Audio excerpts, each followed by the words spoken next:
Hello everyone. तो जब भी हम लोग किसी भी कंपनी में अप्लाई करते हैं, अपनी सीवी रेज़्यूमे शेयर करते हैं, अपनी सीवी शेयर करते हैं, तो होता क्या है कि हमारी जो काफ़ी जितनी मल्टीनेशनल कंपनीज़ हैं, उन लोगों के अंदर जो है एटीएस फ्रेंडली रेज़्यूमे जो है वो पास की जाती है।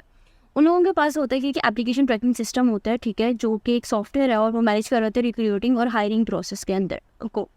फॉर एग्जाम्पल, इसकी एग्जाम्पल हम इस तरह से समझ सकते हैं कि जब भी आप लोग सीवी बनाएंगे, पहली चीज़ तो ये है कि जब भी आप रेज्यूमे बनाएंगे तो वो एटीएस फ्रेंडली होनी चाहिए।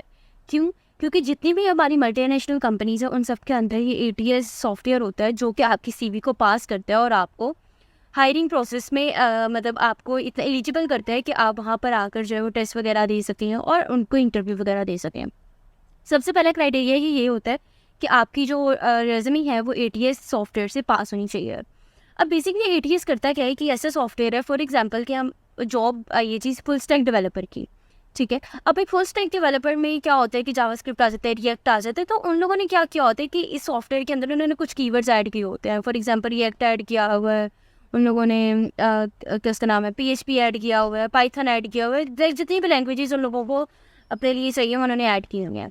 अब उन्होंने जो ऐड की है और कोई पर्सन अपनी रेज्यूमे सेंड करता है, अगर तो वो अब उसकी रेज्यूमे एटीएस सॉफ्टवेयर में वो ऐड करता है, उसमें डालता है, अगर तो उसकी रेज्यूमे के अंदर वो सारे कीवर्ड जो उसने सेट किए हुए वो अगर होंगे, तो क्या होगा कि वो पर्सन एलिजिबल हो जाएगा for screening test, for an interview.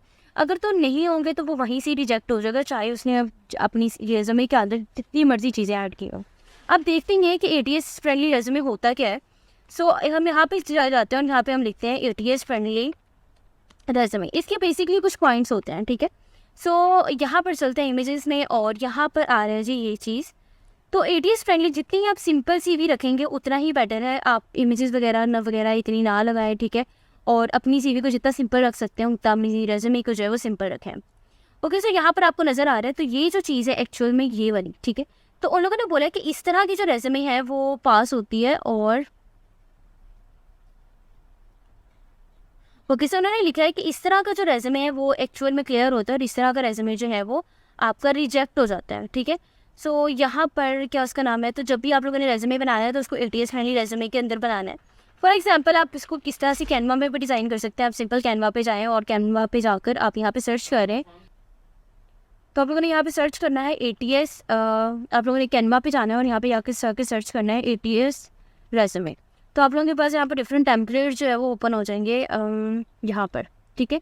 तो आप लोगों ने जो रेज्यूमे बनाना है एटीएस का वो आपने सिंपल रखना है, ठीक है। जितना आप सिंपल रखेंगे उतना ही अच्छा होगा। फॉर एग्जाम्पल, ये इस तरह के जो टेम्पलेट्स हैं उस तरह के इमेजेस जो है वो ना लगाए, ठीक है, और ये एक बैड इंप्रेशन देती हैं। तो आप ये वाला टेम्पलेट ले सकते हैं और ये टेम्पलेट जो है वो उसको आप कस्टमाइज़ कर लें और कस्टमाइज़ करने से आप यहाँ पर अपनी जो भी आपकी रिक्वायरमेंट्स हैं, आपको जो जो चीज़ें आती हैं, जो जो स्किल्स आती हैं वो आप यहाँ पर ऐड कर सकते हैं, ठीक है।